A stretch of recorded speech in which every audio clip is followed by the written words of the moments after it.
Success का सच्चा मायना क्या है, उसके ऊपर हम लोग कुछ थोड़ा डिस्कशन करेंगे। चलो, मेरी बात रखने के लिए मैं आपको कुछ पॉइंट्स मैं आपको बताऊंगा। अगर हम अच्छे पॉजिटिविटी में हैं, अच्छे ग्रुप के साथ अटैच है, तो डेफिनेटली बिजनेस ग्रोथ के बारे में तो सोचना ही सोचना है, मतलब बाय डिफॉल्ट है वो तो।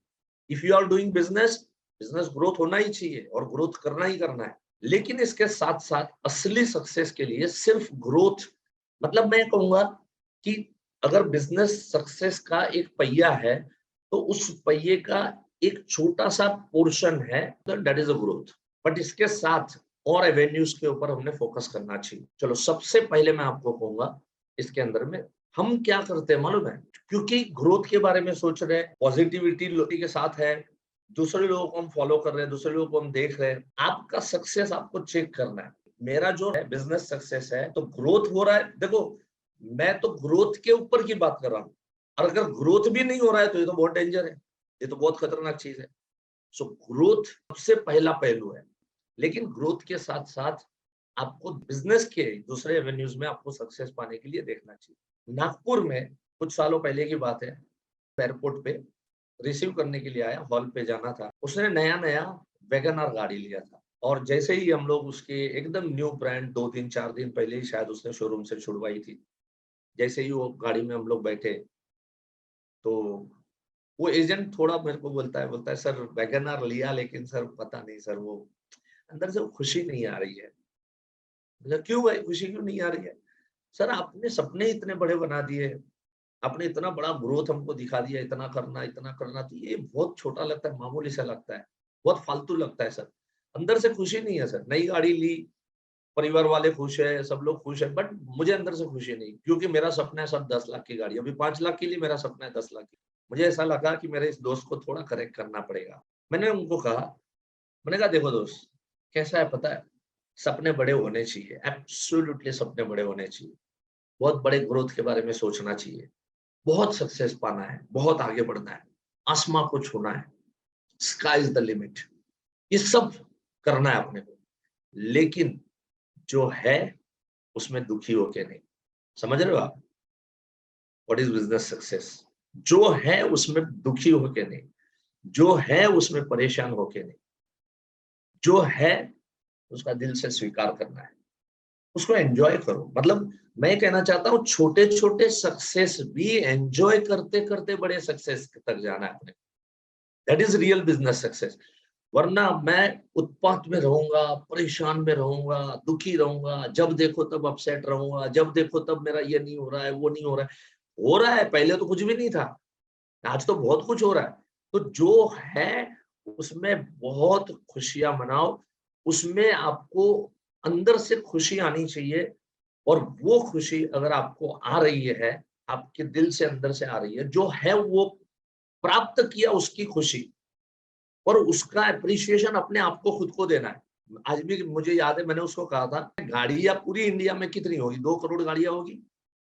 चलो 2 करोड़ गाड़ियां पकड़ लो, मतलब क्या है कि ये 100 करोड़ के देश में 2 करोड़ लोगों के पास गाड़ियां है, 98 करोड़ के पास गाड़ी ही नहीं है, फोर व्हीलर नहीं है उनके पास।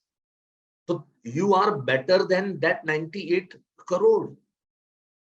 तो उसका प्राउड फीलिंग होना चाहिए कि आज 98 करोड़ ऐसे लोग हैं जिनके पास फोर व्हीलर नहीं है, जबकि मेरे पास फोर व्हीलर है। I am happy for that.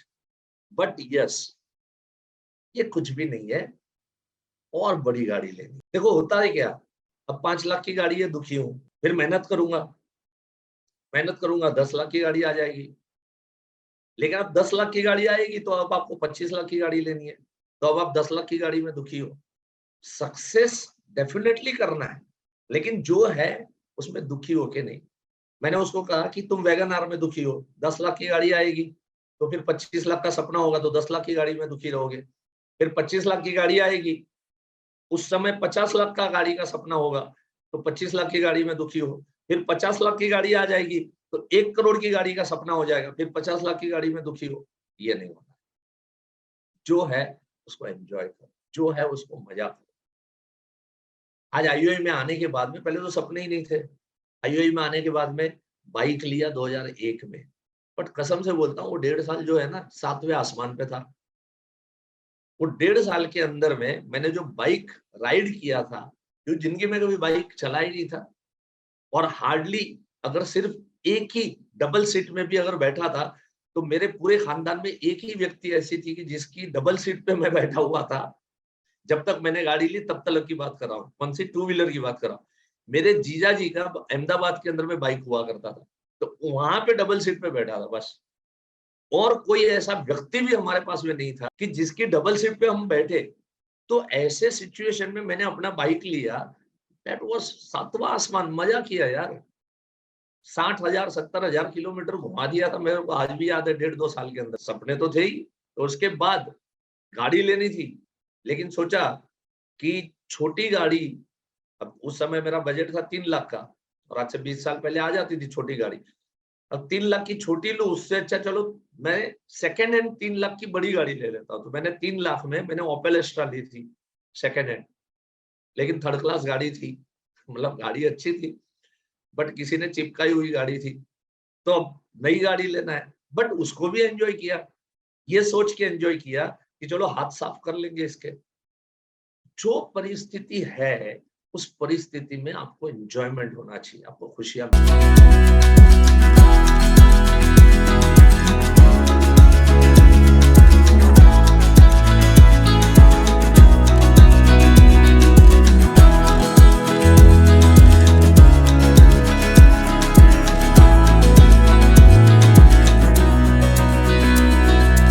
गुरुजी थे, उनका आश्रम था।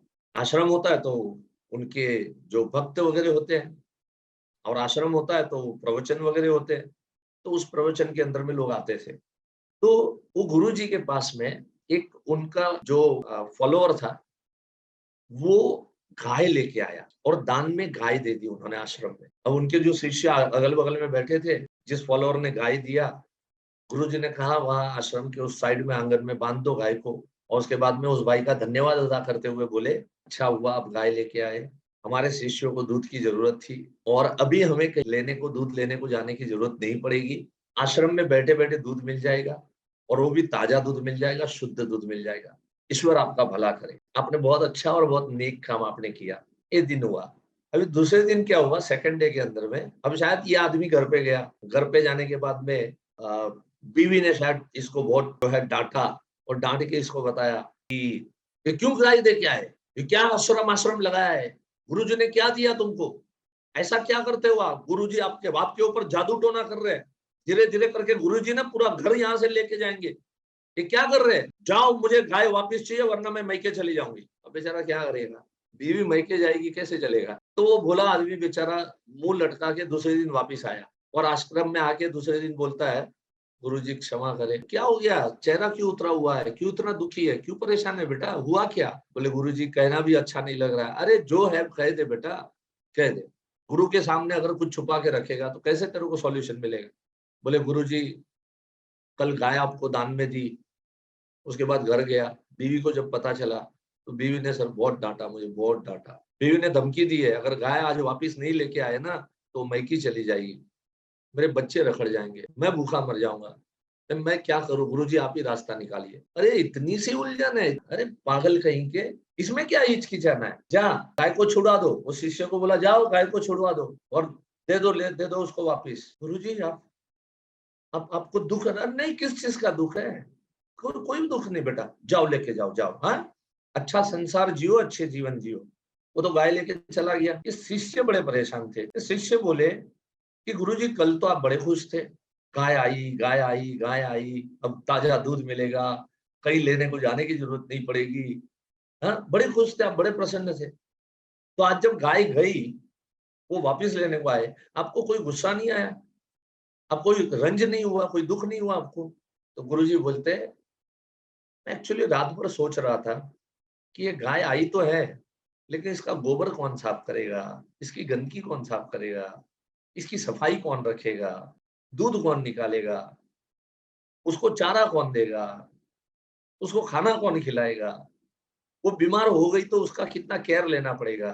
अच्छा हुआ गई, ये सब झंझट गया। देखो दोनों परिस्थिति में हम विचलित नहीं होने चाहिए, और दोनों परिस्थिति में से खुशियां ढूंढनी है। गाय आई उसमें खुशियां है, गाय गई उसमें भी खुशियां है। परिस्थिति अगर देखो तो कोई भी परिस्थिति है, हर परिस्थिति में अगर खुशियां ढूंढनी है तो हर परिस्थिति में खुशियां ढूंढी जा सकती है। हम लोग जो है ना बहुत परेशान हो जाते हैं, बहुत छोटी छोटी चीजों को लेके बड़े परेशान हो जाते हैं। कोई चीज का टेंशन नहीं होना चाहिए। और देखो हमारे मेंटर दीपक सर से तो हम लोग सीख ही रहे हैं कि सच में मतलब उनका जो माइंड पावर है, that is really great mind power. हर परिस्थिति में शांत रहना, हर परिस्थिति में एकदम सिस्टमेटिक, एकदम प्रॉपर। कभी चेहरे के ऊपर में कभी, मैं तो फिर भी कभी कभी थोड़ा एग्रेशन मेरा आ जाता है, एकदम शांतचित्त। मैं भी सीखता हूँ, हर व्यक्ति से सीखना है, अपने गुरु से तो अपने को सीखना ही सीखना है, एब्सोल्युटली अपने को सीखना है। तो कोई भी, see this is real business success. से आपको, आपने तरक्की कर लिया, आपने टीओटी कर लिया, लेकिन टीओटी करने के लिए आपने जो पैनिक हुए, जो एग्रेशन आया, जो गुस्सा आया, कभी हुआ कभी नहीं हुआ, कभी ये क्या हो रहा है, मैं ऐसा क्यों हूं, वैसा हो, ये वो, ये सब करके टीओटी किया, भाई डायबिटीज हो गया या बीपी हो गया, किस भाव में पड़ा तेरे को टीओटी? नहीं चाहिए अपने को ऐसा टीओटी यार। ऐसा ऐसा ग्रोथ, इस तरह का ग्रोथ नहीं चाहिए अपने को। अपना ग्रोथ ऐसा होना चाहिए, खुशी खुशी मौज मजे के साथ में काम करते करते अच्छा काम करते जाए। तो इसी तरह से जीते रहिए, इसी तरह से काम कीजिए, टेक इट इजी, कोई टेंशन नहीं लेना, जो है उसमें रहो, लेकिन फोकस रहो, फोकस रहो। यस, मुझे टीओटी करना है, मुझे टीओटी करना है, टेंशन के बगैर मैं कर लूंगा, डेफिनेटली अचीव कर लूंगा। जैसे मैं 10 करोड़ का फ्लैट मैं अचीव कर लूंगा, डेफिनेटली कर लूंगा, विदाउट टेकिंग एनी टेंशन मैं ये सारे अचीव कर लूंगा। इस तरह से हमने काम करना, ठीक है। चलिए, so thank you so much and have a nice time, God bless you, love you all, धन्यवाद, थैंक यू, गॉड ब्लेस।